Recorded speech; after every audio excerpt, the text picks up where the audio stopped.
Nous parlons de 4 victoires que Jésus nous a données à la croix. La première que nous avons découverte, c'est la victoire sur le péché. Amen. Il y a une vie sans péché. C'est possible. Amen. Dieu ne nous demande jamais ce qui est impossible. Si vous demandez à un chien de vivre la vie des hommes,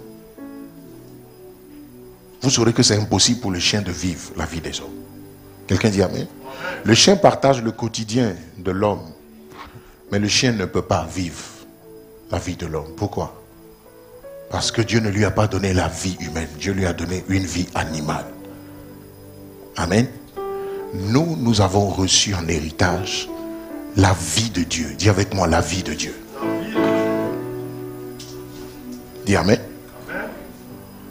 C'est notre héritage en Christ.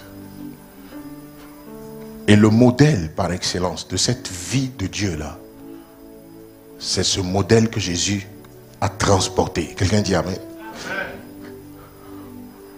C'est cette vie qu'il a vécue. Jésus n'a pas vécu comme Dieu, il a vécu comme un homme sur la terre.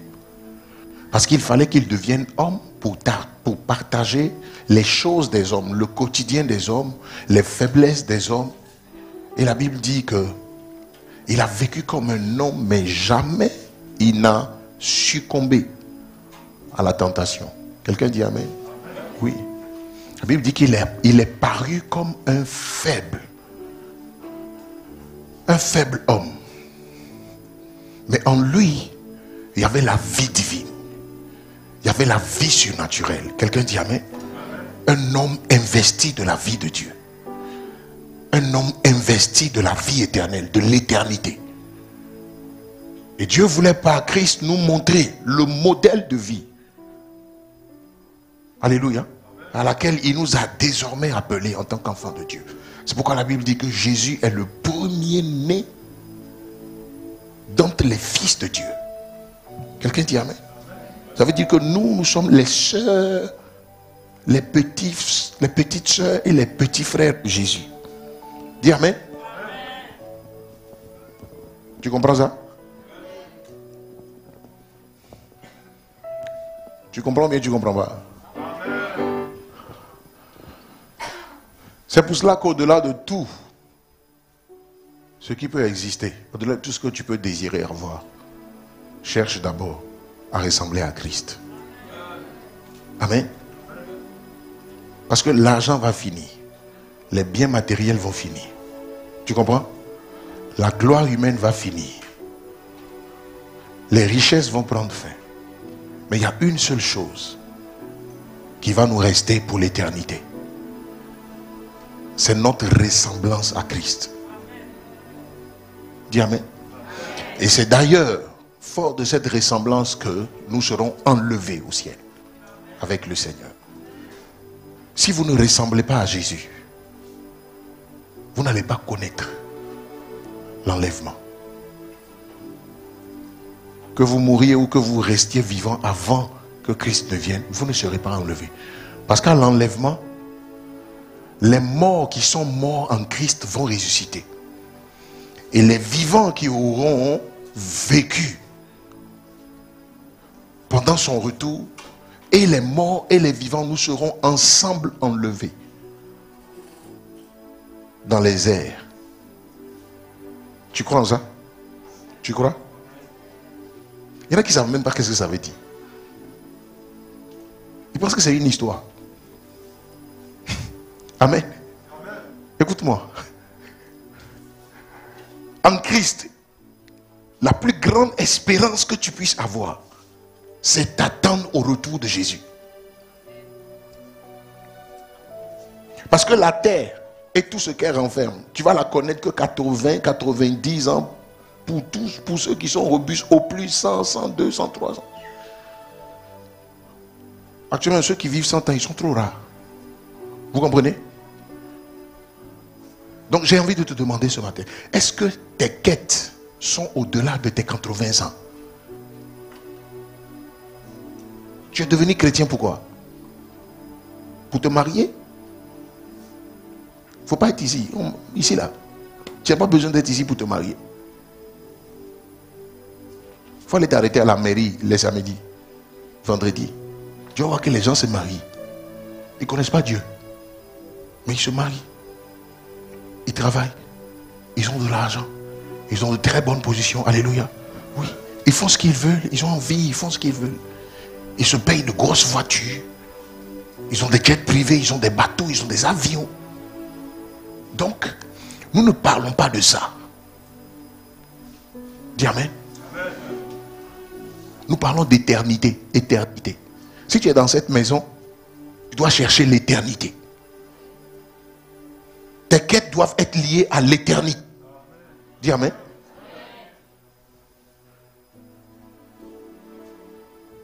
Alors si nous ne voulons prendre part à l'éternité, ça ne commence pas au ciel, ça commence maintenant.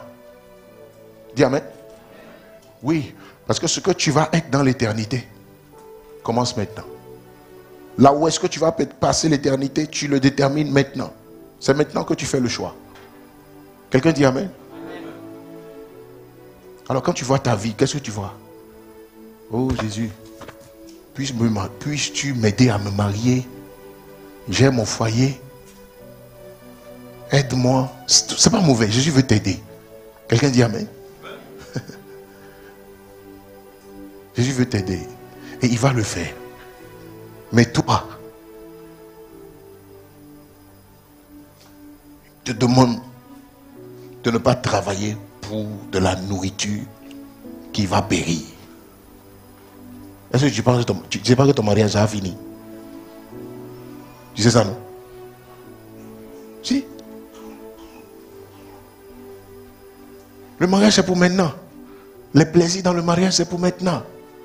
Bon, qu'est-ce que 80 ans à côté de l'éternité? Il y en a qui sont prêts à brader leur foi pour se marier coûte ce que coûte. Même si c'est à la mauvaise personne. Au moins, moi aussi j'ai porté la bague. Mais est-ce que tu sais que tu es fou?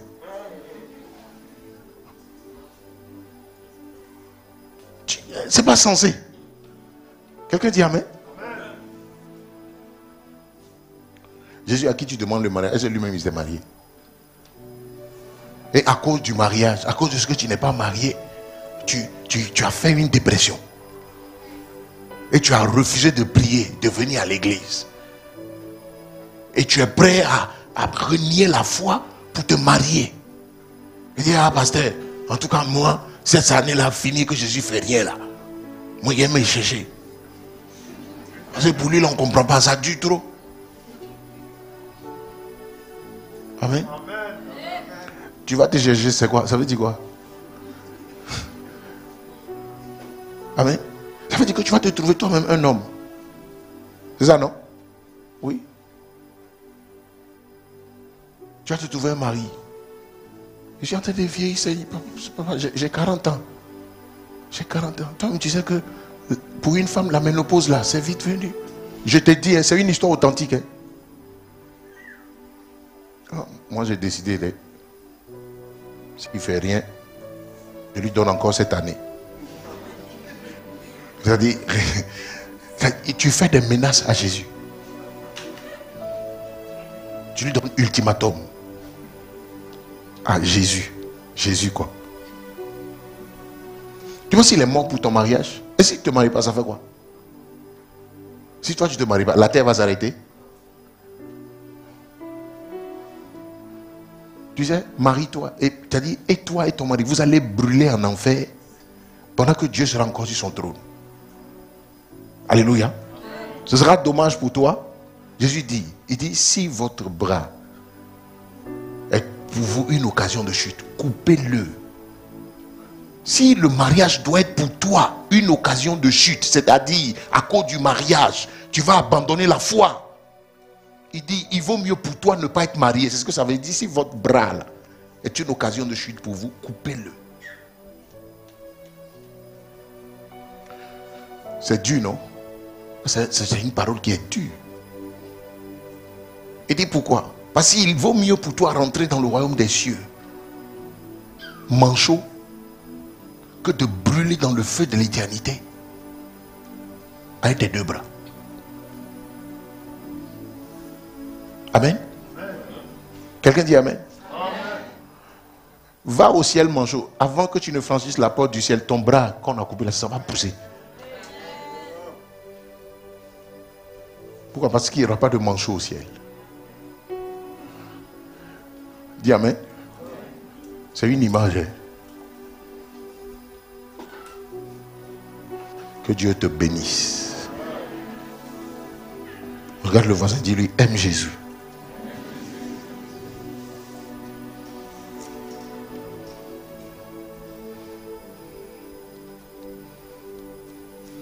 Aujourd'hui, je vais juste insister sur le fait que c'est dangereux de rester enfant. Quelqu'un dit amen.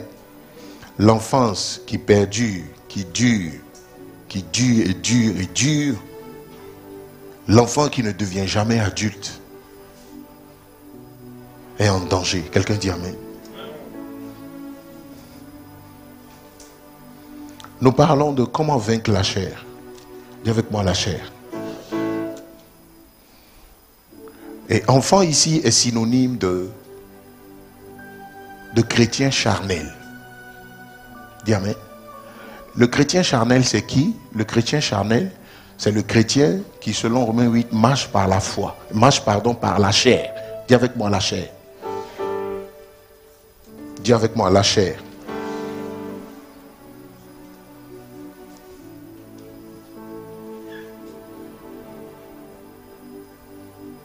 Prenez avec moi Galates le chapitre 4, verset 1. Partie du verset 1. Galates 4, partie du verset 1.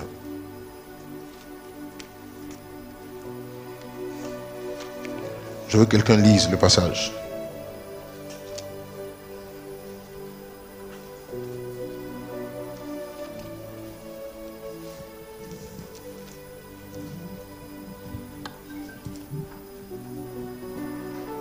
Amen. Amen. Galates 4, verset 1. Or, aussi longtemps que le héritier est enfant, je dis qu'il ne diffère en rien d'un esclave, quoiqu'il soit le maître de tout. Mais il est sous des tuteurs et des administrateurs jusqu'au temps marqué par le Père. Nous aussi, de la même manière, lorsque nous étions enfants, nous étions sous l'esclavage des rudiments du monde. Mais lorsque les temps ont été accomplis, Dieu a envoyé son Fils, né d'une femme, né sous la loi, afin qu'il rachète ceux qui étaient sous la loi, afin que nous recevions l'adoption. Amen. Amen. Tu as quel verset? Au 5e. Ok, ce sera bon. Amen.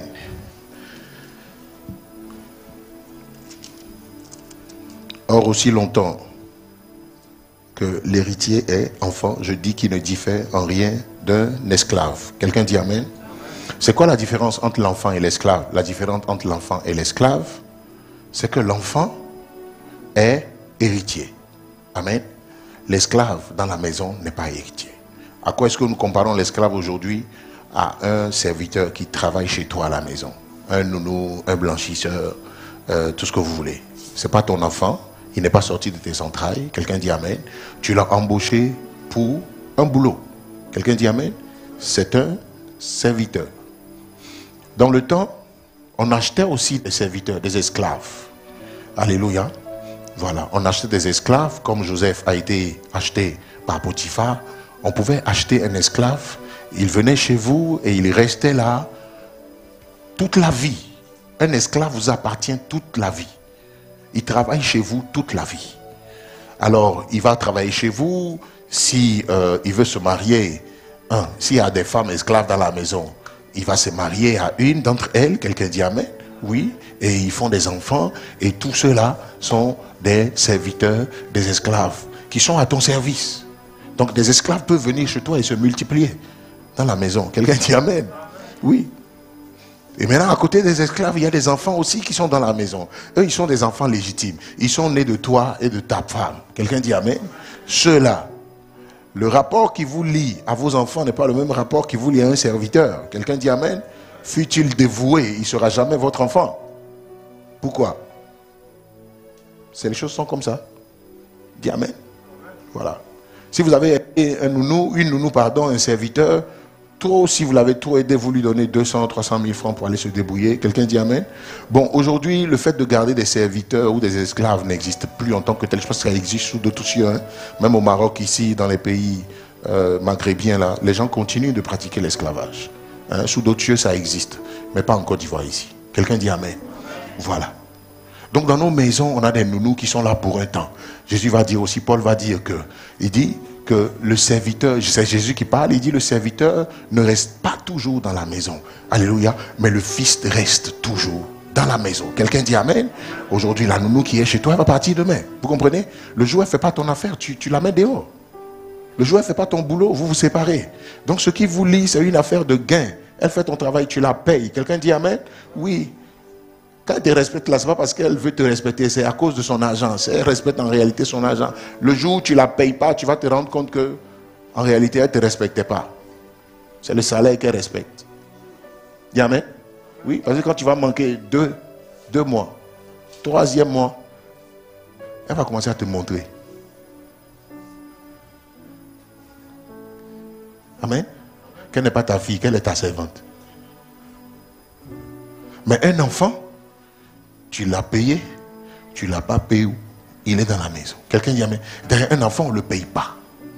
On ne le paye pas pour balayer le salon, on ne le paye pas pour nettoyer la voiture de papa, on ne le paye pas. Un enfant, c'est un enfant. La maison lui appartient. Tout ce qui est à la maison lui appartient. Donc, il doit en prendre soin. Alléluia, c'est son devoir. Très souvent, ils nous exigent leurs droits. Mais ils ne veulent pas remplir leurs devoirs. Amen. Hey, papa, mon téléphone est gâté, il faut que j'ai un nouveau téléphone. Et puis ils sont sur toi tous les jours. Jusqu'à ce que tu payes le téléphone. Amen. Mais quand il s'agit de gérer la maison, de faire le ménage, d'accomplir les tâches de la maison, là on veut se serrer le visage. Amen. On boude. Tu n'es pas un bon enfant. Amen. Voilà. Donc, c'est la différence entre un serviteur et un enfant. Amen. Un fils de la maison. Donc, je disais que, je ne sais pas si c'est à vous que j'ai dit, ou au premier culte, que Dieu n'a aucun problème avec l'âge de l'enfance. Dieu a un problème avec des enfants qui ne veulent pas grandir. Quelqu'un dit Amen. Voilà. Et le Seigneur dit ici que les enfants qui ne veulent pas grandir sont, alléluia, la catégorie de chrétiens que Dieu appelle des chrétiens charnels. Dis avec moi charnel. Amen. Nous avons appris dans Galates le chapitre 5 les œuvres de la chair. Quelqu'un dit Amen. Voilà, au Galates 5 verset 16 dit, je dis donc, marchez selon l'esprit et vous n'accomplirez pas les désirs de la chair. Car la chair a des désirs contraires à ceux de l'esprit et l'esprit en a de contraires à ceux de la chair. Ils sont opposés entre eux afin que vous ne fassiez point ce que vous voudriez. Si vous êtes conduit par l'esprit, vous n'êtes point sous la loi.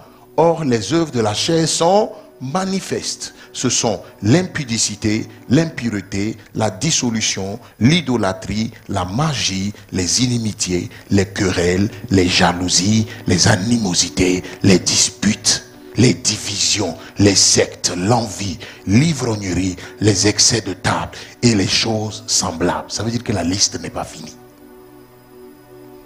Donc la Bible dit dans Galates chapitre 5 à partir du verset 19 que les œuvres de la chair. Alléluia. Quelqu'un me suit ici? Si tu me suis, fais ça, fais ça. Que la chair a des œuvres. La chair vit. La chair opère. La chair parle. La chair se manifeste. La chair a une volonté. La chair a des désirs. La chair pense. La chair réfléchit. Quelqu'un dit Amen. Oui. La chair fait tout ça. La chair donne des révélations. La chair fait tout ça. Dis-moi Amen. Alléluia. Et Paul dit, si vous n'y prenez garde, vous pouvez, alléluia, consciemment ou inconsciemment choisir de marcher par la chair. Les œuvres dont nous venons de parler dans Galates 5 à partir du verset 19 nous montrent clairement comment la chair se manifeste. Quelqu'un dit Amen. Quand elle est là, on doit la reconnaître par ses œuvres. Ce matin, j'ai envie de te demander, es-tu chrétien charnel ou un chrétien spirituel? Marches-tu par la chair ou par l'esprit? Est-ce qu'il y a des querelles dans ta vie? Est-ce que tu es dans des jalousies? Est-ce que tu es dans des disputes? Est-ce que tu es dans des commérages?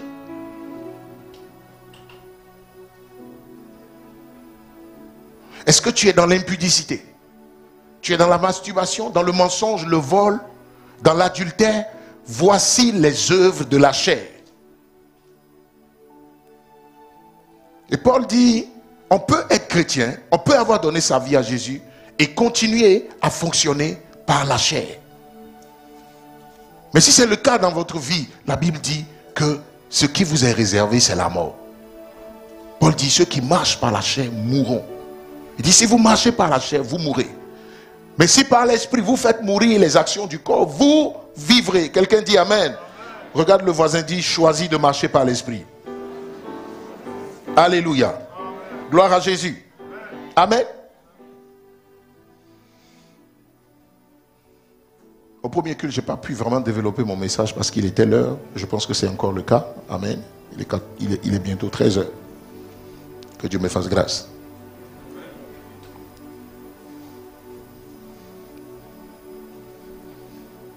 Galates 5, à partir du verset 19, comme nous montre comment la chair se manifeste. Quelqu'un dit Amen? Voilà.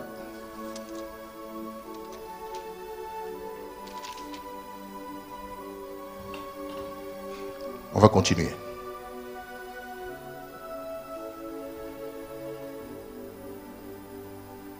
Verset 21.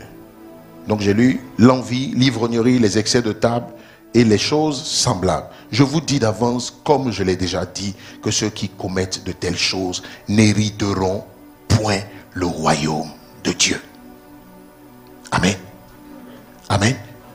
Je vous le dis d'avance, comme je l'ai déjà dit, que ceux qui commettent de telles choses n'hériteront point le royaume de Dieu. Vous savez, le Seigneur insiste tellement qu'il n'a pas mis pas. Il dit point. Ça veut dire, c'est pas négociable. Il dit jamais. Jamais vous n'entrerez dans le royaume. Jamais vous n'hériterez si vous marchez selon les œuvres de la chair. Quelqu'un dit Amen. Et vous savez, Satan est content quand vous êtes charnel. Parce qu'il sait que tant que vous marcherez par la chair, vous ferez lui ses volontés à lui. Tout n'est pas de crier votre chrétienté qui est vide de sens, qui est vide d'essence, qui est vide de contenu. Est-ce que ta chrétienté a du contenu? Est-ce que ta chrétienté a du contenu? Est-ce que ta relation avec Dieu a du contenu? Sur quoi est-ce que tu es en train de bâtir? Sur du folklore, tu viens ici, tu danses, tu chantes, tu fais des offrandes. Et par exemple, il a prêché, il dit des gens qui viennent le voir, mais papa, les offrandes que vous lancez là, il y a des moments ça ne marche pas, ça ne marche pas. Les offrandes de 50, offrandes de 25, offrandes multiples de 25, multiples de 10, multiples de 14. Je dis, mais ça ne marche pas. Oui, ça ne marche pas. Ça ne marche pas pour toi. Pourquoi ça ne marche pas pour toi? Ça ne marche pas pour toi parce que Dieu n'est pas influencé par tes offrandes. Dieu n'est pas impressionné par l'offrande de quelqu'un dont la vie ne lui est pas agréable. Dieu n'a même pas agréé ton offrande. Si tu veux, il faut mourir, brûler au feu pour le nom de Jésus-Christ.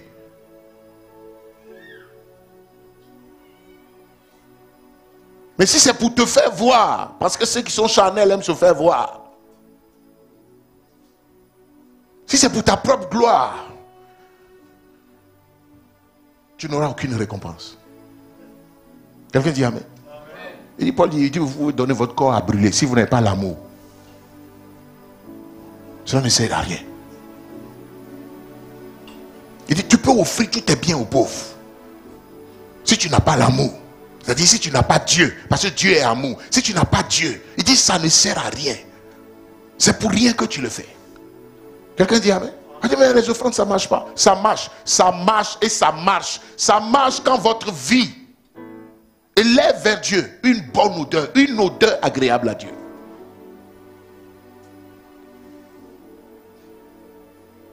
N'est-ce pas que Caïn aussi a fait une offrande à Dieu?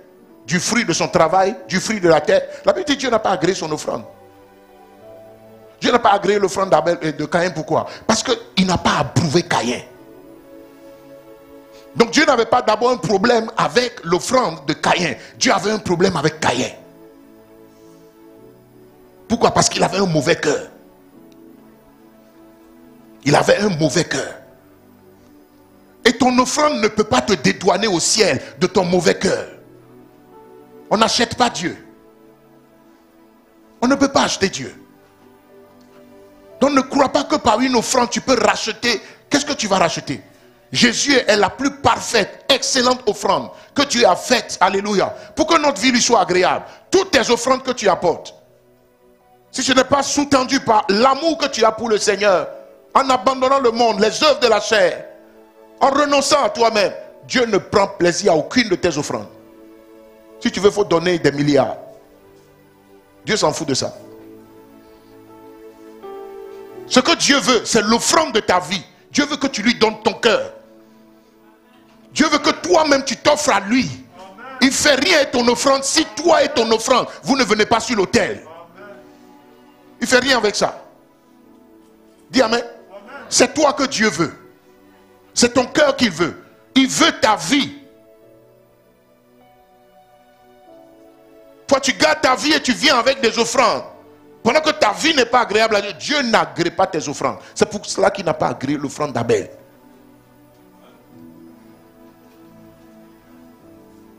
Dis amen. Dis amen.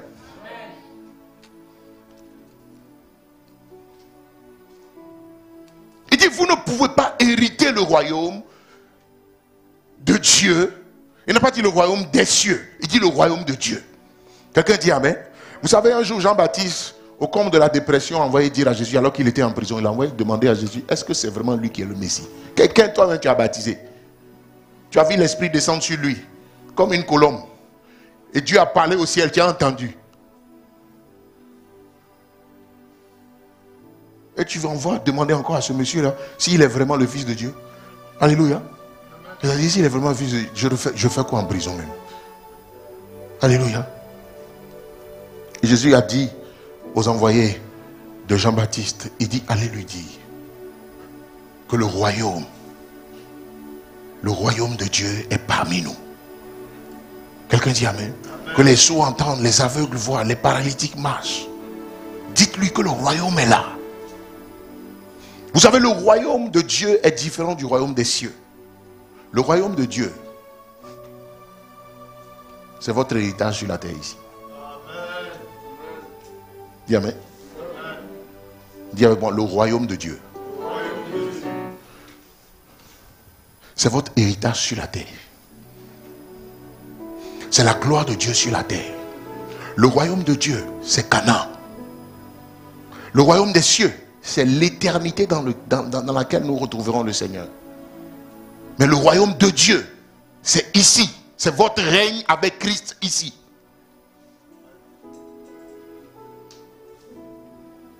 C'est notre règne pendant que nous sommes vivants. Et Dieu dit, vous ne connaîtrez pas le règne, vous ne connaîtrez pas la gloire, vous ne connaîtrez pas la bénédiction, l'épanouissement en Christ. Vous n'entrerez pas dans votre destinée prophétique si vous continuez à marcher par la chair. Dis amen. Renonce à la chair. Renonce à la chair. Renonce à la chair. Renonce à la chair. Renonce à marcher par la chair. Alléluia. Il dit, n'hériteront pas le royaume de Dieu. Verset 22. Mais le fruit de l'esprit, c'est l'amour, la joie, la paix, la patience, la bonté, la bénignité, la fidélité, la douceur, la tempérance. La loi n'est pas contre ces choses. Ceux qui sont à Jésus-Christ ont crucifié la chair avec ses passions et ses désirs. Si nous vivons par l'esprit, nous marchons aussi selon l'esprit. Ne cherchons pas une vaine gloire en nous provoquant les uns les autres, en nous portant envie les uns aux autres. Quelqu'un dit Amen. Quelqu'un dit Amen. Il dit voilà les œuvres de l'esprit. Voilà le fruit de l'esprit. Il dit mais le fruit de l'esprit c'est l'amour. C'est la joie, la paix, la patience, la bonté, la bénignité, la fidélité, la douceur, la tempérance. Voilà ce à quoi on reconnaît les enfants de Dieu. L'amour, la joie, la paix, la patience. Ça c'est le fruit de l'esprit. Quand le Saint-Esprit est dans votre vie, quand vous marchez par l'esprit, si vous vivez par l'esprit, voilà les choses qu'on doit voir dans votre vie. Voilà le fruit que l'Esprit de Dieu produit dans votre vie. L'amour. Amen. On va faire toute une série sur l'amour. Ce n'est pas l'amour, je t'aime, non. L'amour, c'est un comportement. C'est même pas un sentiment. Si? 1 Corinthiens 13 dit, l'amour excuse tout, l'amour pardonne tout, l'amour croit tout, l'amour espère tout. L'amour n'est point envieux, l'amour n'est point orgueilleux. L'amour ne cherche pas son intérêt, mais l'intérêt de l'autre. Dis avec moi l'amour. Jésus dit, si vous vous aimez les uns les autres, c'est en cela que le monde reconnaîtra que vous êtes mes disciples. Ça fait combien d'années on t'a offensé et puis tu ne pardonnes pas? Non seulement tu pardonnes, mais tu veux faire du mal, mais il dit lui là. Amen. L'amour excuse tout, l'amour croit tout, l'amour pardonne tout, l'amour espère, l'amour est patient. Dis Amen. Est-ce que tu es patient? Es-tu patiente envers ton épouse, envers ton mari? Es-tu patiente? Es-tu patiente envers ceux qui se comportent mal avec toi?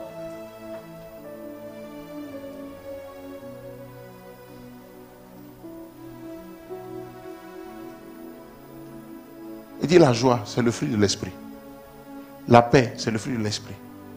Donc ça veut dire que là où il n'y a pas la joie, il n'y a pas le Saint-Esprit. Là où il n'y a pas la paix, le Saint-Esprit n'est pas là. Tu n'aimes pas là. Tu as dit, on ne peut pas être tranquille avec toi. Il faut que tu soulèves des palabres.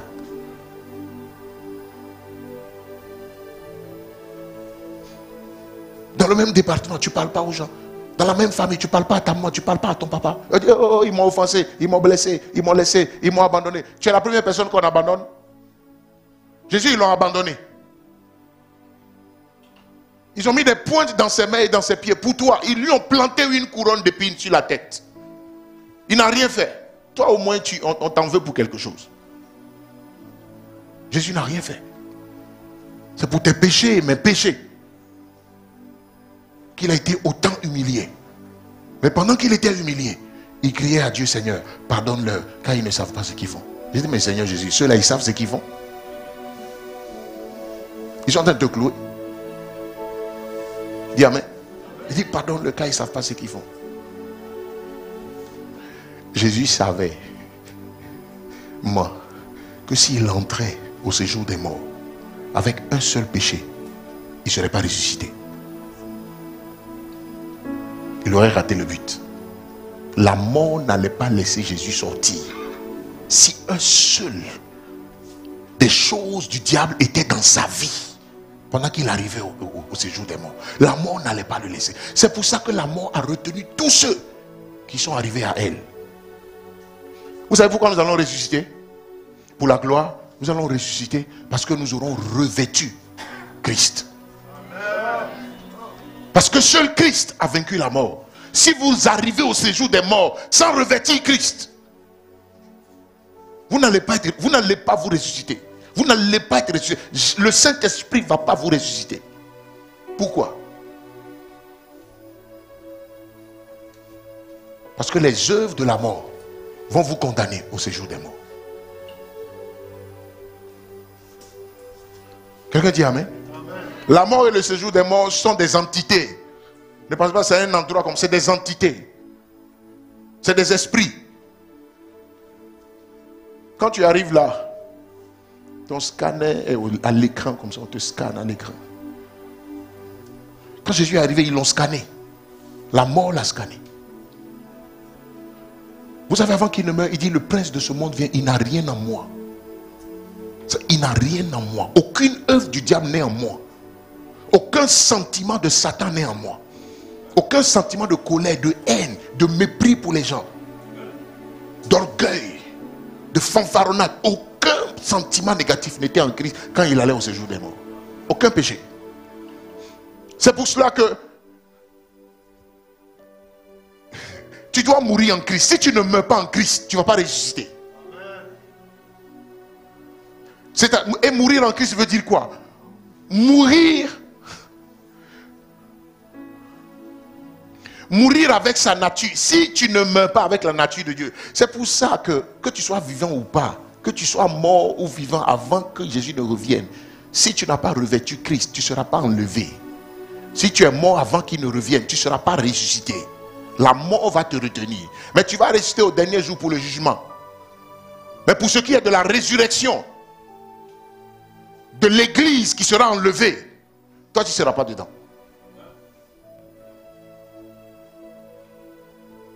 Parce qu'avant de mourir, tu n'auras pas revêtu Christ. La mort ne connaît personne. La mort ne fait de cadeau à personne, sinon à ceux qui ont revêtu Jésus. C'est seul Christ qui a vaincu la mort. Si tu ne vas pas au séjour des morts avec son identité en toi, tu ne ressusciteras pas.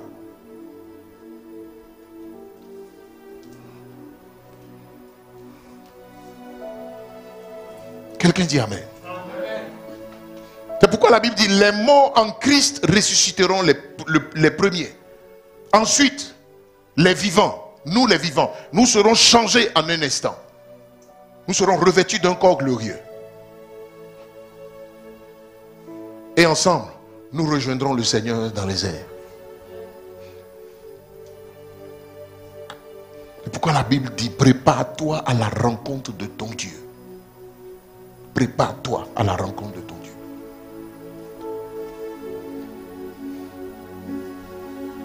Voilà les choses qui caractérisent les enfants. 1 Corinthiens 3, versets 1 à 3. 1 Corinthiens 3.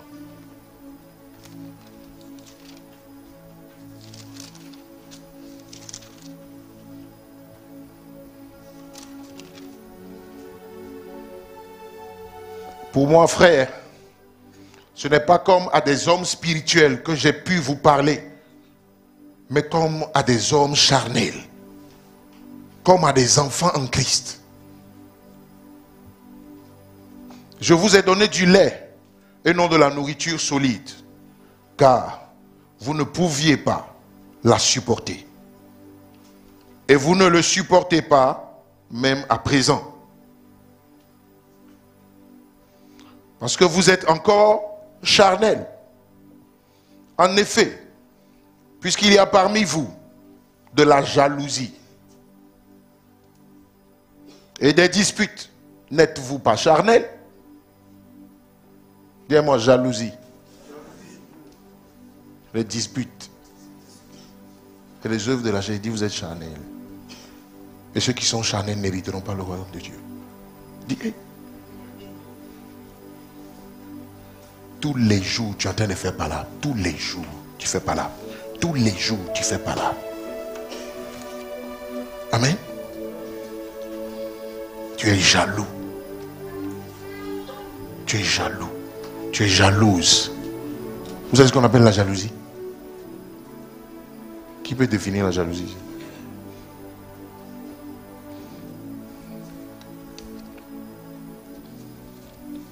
Vous savez, la jalousie est un sentiment qui vous dépouille de qui vous êtes véritablement. Alléluia.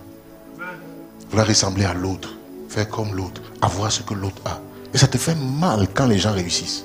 Ça te fait mal quand on félicite les gens. C'est un sentiment bizarre qui est en toi. On ne sait même pas la décrire même. Alléluia. On ne sait pas décrire ça. Quand on acclame pour les autres, ton cœur te pince. Ton cœur te fait mal. Tes yeux rougissent. Mais attends ton tour. Amen.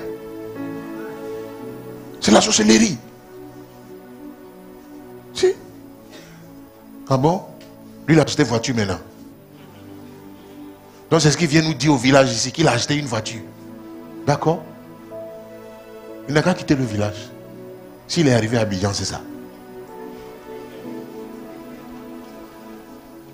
Amen. C'est la sorcellerie. La jalousie, c'est une œuvre de la sorcellerie. Si tu es jaloux, les sorciers vont t'utiliser, même si tu n'es pas encore sorcier, mais si tu es sur la route. Amen. Oui. Les sorciers dorment chez les gens qui sont jaloux. Jaloux des autres. On sait. Ça là, on sait comment ils ont leur truc là. On sait comment ils font pour avoir on sait comment les gens travaillent. Les gens travaillent pour avoir leur argent. On sait. Amen. Oui. Même dans le corps de Christ. Ton frère est béni. Il faut bénir le Seigneur pour lui. Loue Dieu. Réjouis-toi pour lui. Alléluia. Acclame le Seigneur pour la réussite de ton frère. Quelqu'un dit Amen? Oui. Quand tu le fais, ce sera bientôt ton tour. Mais quand les gens réussissent, tu as mal au cœur. Tu commences à être sorcier.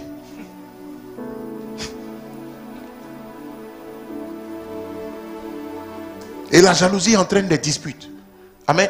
Tu lui as rien fait. Tu lui as rien fait. Mais c'est juste parce qu'il est jaloux. Quand tu vas lui donner une petite occasion, c'est qu'il va te dire. Il ne sait pas que je le guette depuis. Il est venu se livrer à moi. Ce que je lui ai montré. Amen. Tu es chrétien? Tu es chrétien. Ce que je vais lui montrer là, il n'a pas encore vu. Tu es rancunier, rancunier.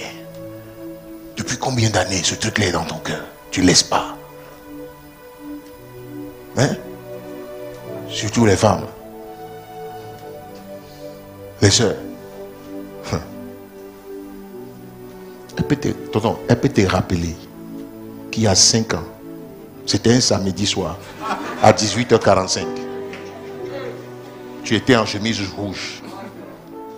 Tu lui as dit un truc qu'elle n'a jamais oublié.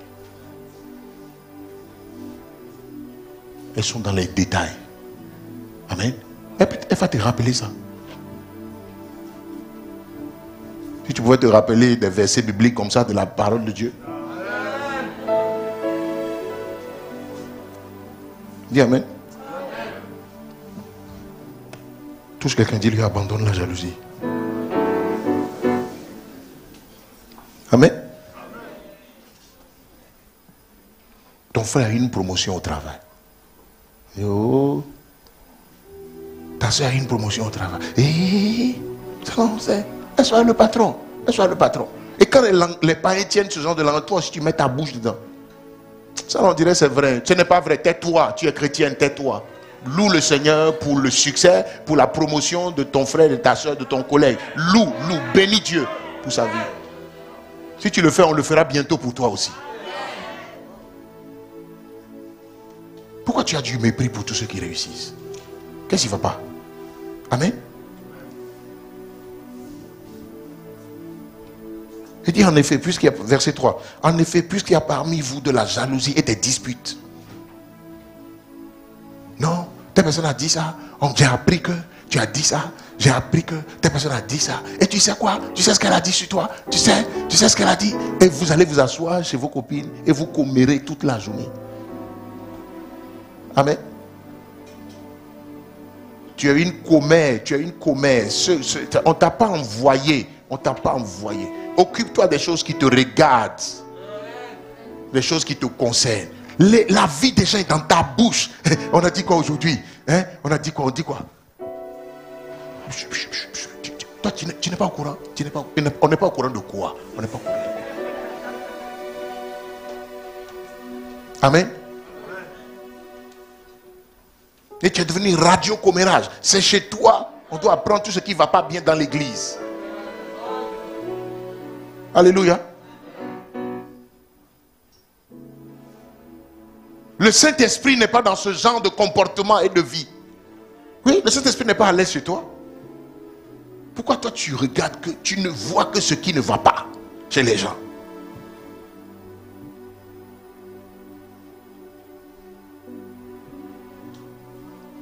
Dis amen. Change. Touche que dis-lui change.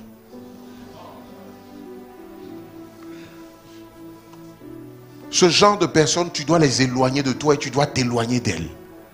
Des gens qui parlent des autres. Qui disent du mal des autres. Qui colportent dans le dos des personnes. Même si tu es au courant de quelque chose, tais-toi. Prie pour la personne. Prie, jeûne pour le frère, jeûne pour la soeur. Toi, il est tombé. C'est l'occasion pour toi de te réjouir de la chute de quelqu'un. Non. Ne te réjouis pas.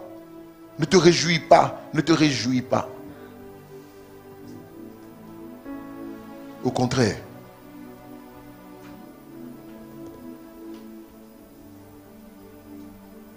Verset 4. Quand l'un dit, moi je suis de Paul, et moi, et un autre, moi d'Apollos, n'êtes-vous pas des hommes? Qu'est-ce donc Apollos et qu'est-ce donc Paul? Des serviteurs, par le moyen desquels vous avez cru, selon que le Seigneur l'a donné à chacun.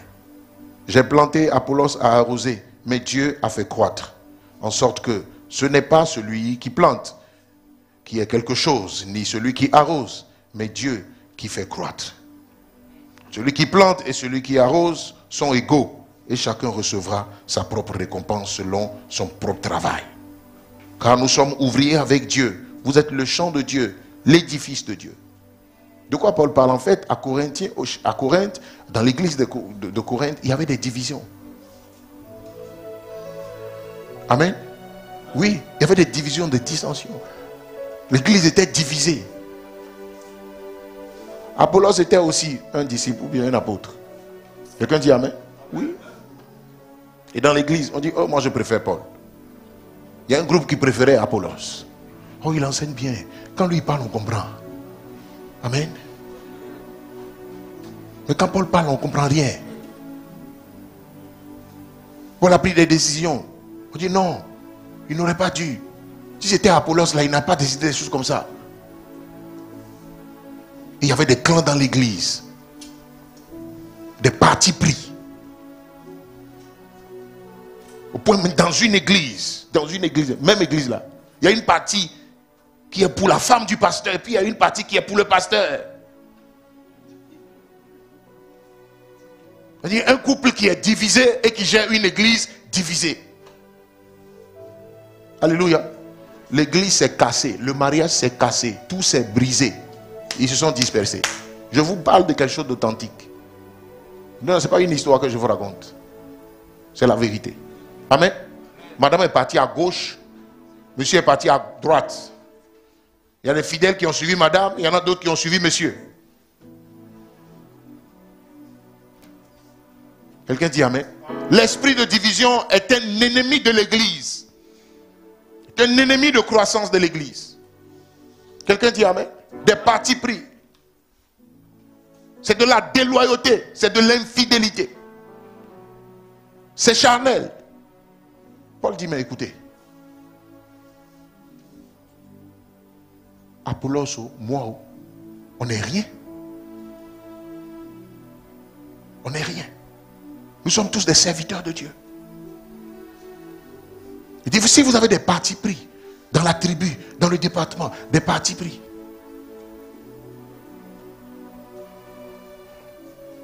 ça là, ça détruit l'église. Ça détruit l'œuvre. Amen. Oui.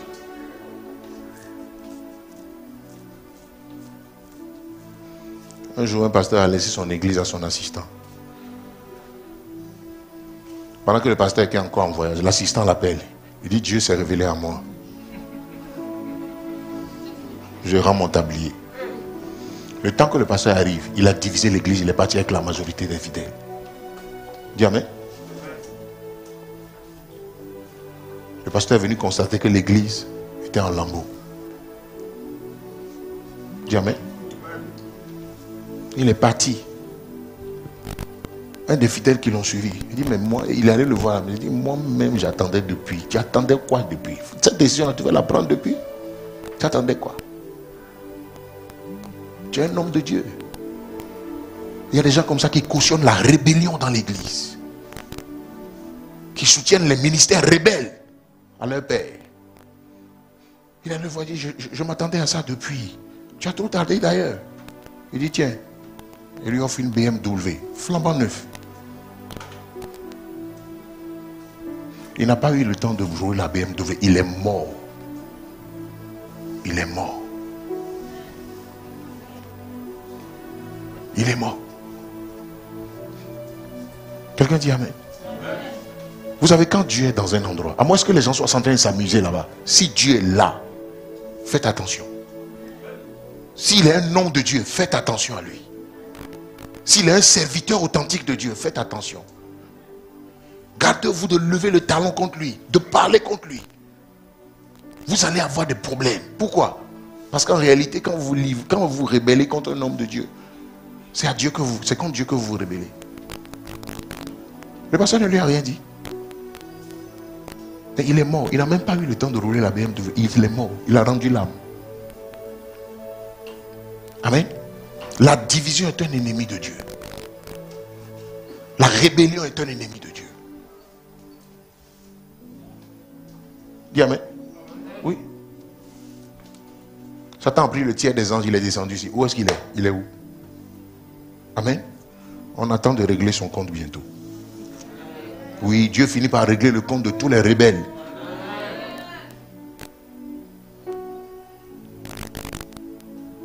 Il dit, si vous avez des partis pris, vous êtes charnels. Donc une œuvre de la chair, c'est la division de la division. Amen. Oui. Là où il y a l'esprit, il y a l'unité. Là où il y a l'esprit, il y a la paix. Là où il y a le Saint-Esprit, il y a la paix. Il dit, recherchez la paix avec tous et la sanctification sans laquelle personne ne verra le Seigneur. Dans ton foyer, recherche la paix. Recherche la paix avec ton mari. Cherche à être en paix. Un enfant de Dieu recherche la paix. Si tu es un fils de Dieu, si tu as le Saint-Esprit, tu ne peux pas t'épanouir là où il y a la division. Là où il y a des disputes, des querelles, des animosités, des personnes à dire, et puis on parle. On peut même en venir aux mains à la fin du culte. Amen. Dans la réunion du département, c'est transformé là-bas en un ring de boxe. Tu sais, attends, tu as vu, amen. On joue pas, moi, on joue pas. Dans l'église. Coup de poing dans l'église. Amen. Oui. Coup de poing. La police est venue séparer les gens à l'église. Coup de poing. Oui, histoire authentique. Romains 6, verset 1. Que dirons-nous donc? Demeurions-nous dans le péché afin que la grâce abonde? Loin de là. Nous qui sommes morts au péché, comment vivrons-nous encore dans le péché? Ignorez-vous que nous tous qui avons été baptisés en Jésus-Christ, c'est en sa mort que nous avons été baptisés? Nous avons donc été ensevelis avec lui par le baptême en sa mort, afin que comme Christ est ressuscité des morts par la gloire du Père, de même nous aussi, nous marchions en nouveauté de vie. Dis amen. Amen. Dis encore amen. Amen. Marchons en nouveauté de vie. Marchons par l'esprit. Alléluia. Oui.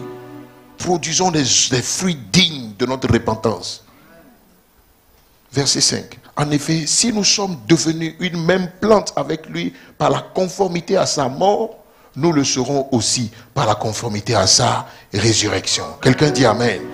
Sachant que notre vieil homme a été crucifié avec lui, afin que le corps du péché fût détruit, pour que nous ne soyons plus esclaves du péché. Car celui qui est mort est libre du péché. Quelqu'un dit amen.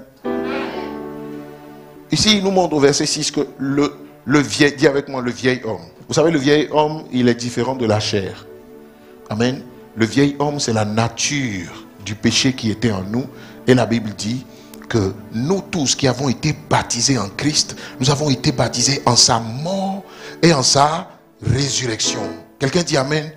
Oui. Il dit en sorte que le vieil homme qui est en nous là soit crucifié. Quelqu'un dit amen? Le vieil homme, c'est l'homme de péché, afin que le corps du péché fût détruit, pour que nous ne soyons plus esclaves du péché. Alléluia. Car celui qui est mort est libre du péché. Vous comprenez ça? celui qui est mort est libre du péché. C'est pourquoi il faut mourir. Regarde le voisin, dis-lui, il faut mourir. Meurs à toi. J'ai dit au boss ici, sous l'ordre du pasteur Mohamed, il dit tuez-les tous. Tuez-les. Tu dois mourir. Alléluia. Il dit celui qui est mort, il est libre du péché. Vous voyez un cadavre qui est là, puis l'impudicité vient le solliciter. Est-ce qu'il va aller? Non. Quand tu es mort, on t'insulte, tu n'entends pas. Alléluia. Ils n'ont qu'à te donner un coup de poing. Tu es mort, tu es mort. Un mort ne ressent pas de douleur. Un mort n'entend pas les vivants. Quelqu'un dit amen? Oui. Il dit celui qui est mort est libre du péché. C'est pourquoi il faut envoyer la chair à la croix. Il faut crucifier la chair. Le vieil homme a déjà été crucifié. Le jour où nous avons donné notre vie à Jésus-Christ, notre vieil homme est mort. Mais la chair n'est pas encore morte. Et Dieu nous a laissé la liberté d'aller à la croix avec notre chair. Quelqu'un dit amen. Le vieil homme, Dieu s'est occupé de lui.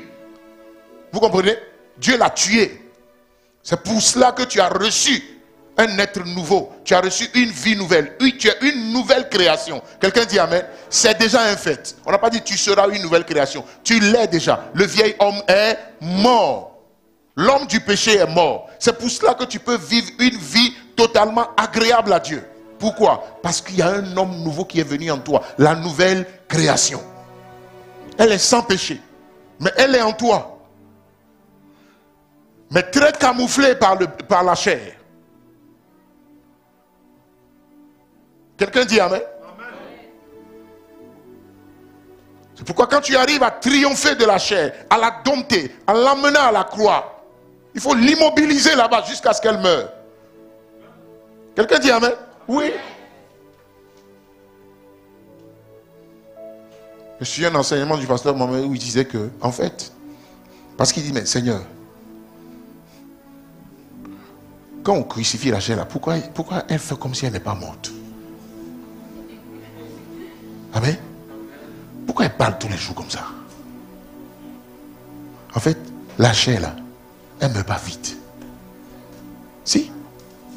Elle ne meurt pas vite. Hein? Jésus a passé au moins 3 heures de temps à la croix. On l'a crucifié là-bas. Amen. Oui, mais il n'est pas mort tout de suite. Donc quand vous crucifiez la chair, elle est à la croix, mais elle parle. Elle est à la croix, mais elle vous dit des choses de temps en temps. Elle veut se manifester. Quelqu'un dit amen? Oui. Elle veut se réveiller. Tu dis, reste là. Quand elle veut se réveiller, tais-toi. Quand elle veut te parler, dis, tu te tais. Amen. Quand elle veut te donner un conseil, dis, ferme-toi la bouche. Amen. La soeur t'a manqué, la soeur te dit, réponds-lui, réponds-lui. C'est de foutre ça, il faut lui répondre. Il faut lui dire, tu te tais, tu te tais. Amen.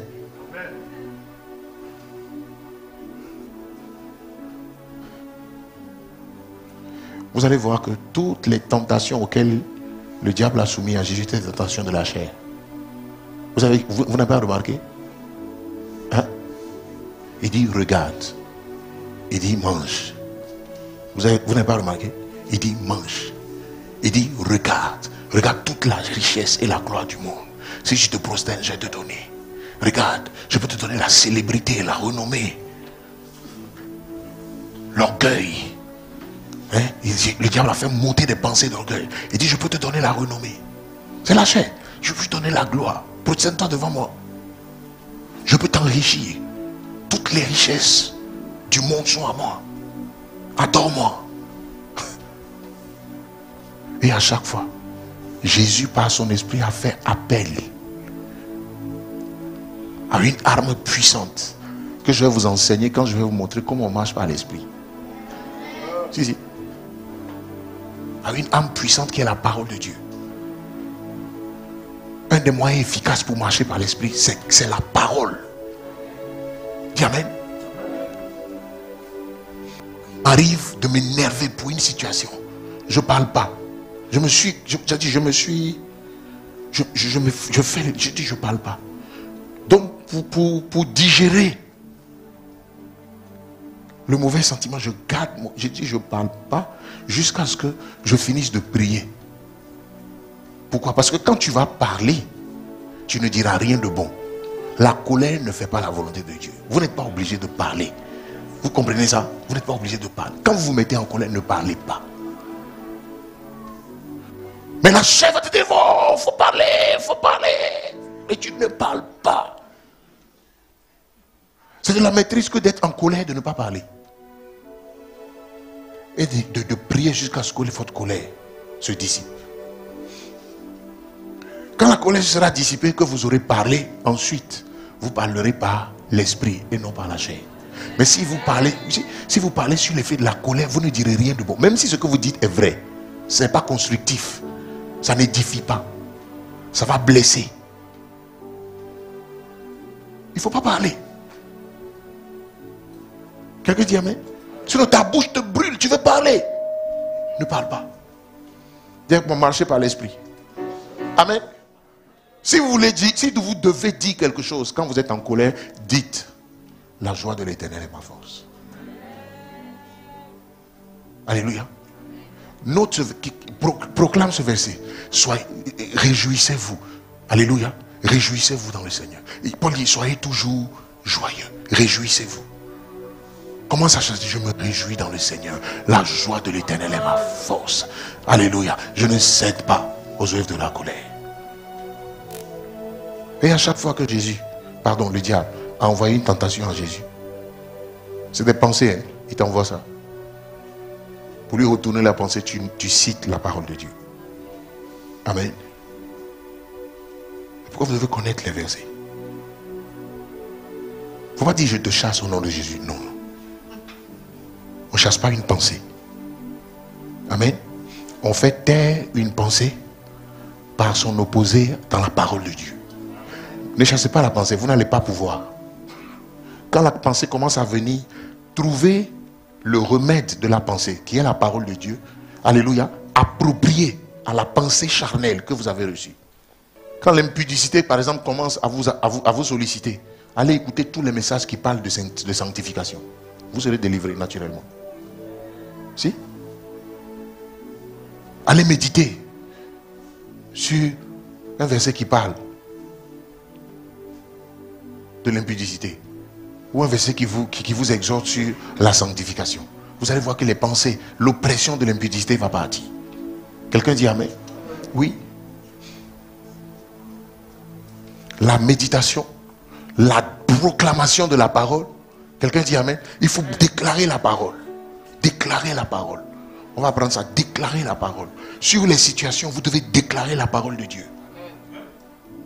Il ne faut pas constater les yeux du Seigneur, aide-moi. Il y a des moments où Dieu ne veut pas que tu dises aide-moi. Dieu veut que tu déclares, que tu ordonnes par la parole de Dieu que la situation change.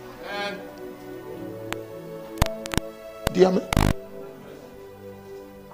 Il dit: transforme le caillou en pain et mange.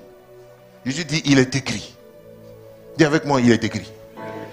Mais si tu ne sais pas ce qui est écrit, comment tu vas faire? Tu ne sais pas ce qui est écrit. Dis avec moi: Seigneur, je choisis de marcher par l'esprit et non par la chair. Seigneur, je décide de grandir, de devenir un fils. Je renonce aux choses de l'enfant, la jalousie, les querelles, les disputes, la haine, l'amertume. Je renonce aux excès de table. Je renonce à la division, à la rébellion. Je renonce à toute forme de désobéissance. Je renonce aux œuvres de la chair. Je renonce à la chair, à ses désirs et à ses passions. Amen. Qu'il en soit ainsi dans ta vie au nom de Jésus. Amen.